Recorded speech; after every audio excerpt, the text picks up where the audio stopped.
धर्म र कर्मबारे दिव्य ज्ञान हासिल गर्न चाहनुहुन्छ भने दिया माताको आजको यो भिडियो मार्फत प्रसारण हुन गइरहेको दिव्य उपदेश दिव्य बाणी चाहिँ सुन्न नछुटाउनु होला नि। अचम्मै पर्नुभयो कि क्या, हिजोसम्म आफैलाई फतौरी भन्थे, आज त माता भइसकेछ भन्नुभयो होला है। जोक्स पार्ट, म माता भएको पनि होइन है, मलाई त्यस्तो धर्म कर्मको ज्ञान त्यस्तो ज्ञाता पनि हुँदै होइन म होइन।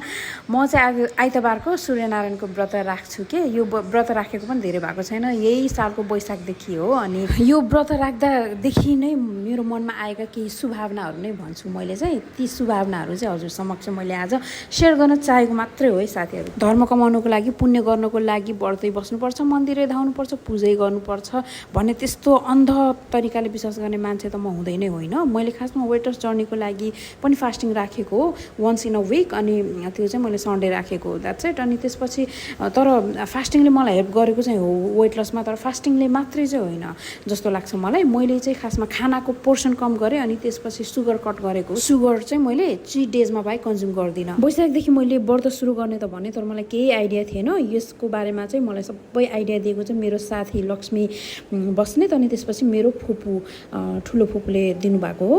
अनि किन भन्दा उहाँहरू चाहिँ पहिल्यैदेखि एकदम व्रत राख्नुहुन्थ्यो कि। अनि मैले चाहिँ के सोचेँ भन्दाखेरि अब मैले जसरी पनि व्रत राख्ने नै हो मैले चाहिँ, अनि एकदम टिपिकल रिचुअल चाहिँ किन फलो नगर्ने भनेर फलो गरिराखेको हो। मलाई चाहिँ राम्रै फिल पोजिटिभ भाइब्स आइरहेको नै छ होइन। आइतबारको सूर्य देवताको व्रतमा चाहिँ नुन खानु हुँदैन, तेल खानु हुँदैन, अनि त्यसपछि मरमसाला माछा मासु त छुने कुरा नै भएन होइन।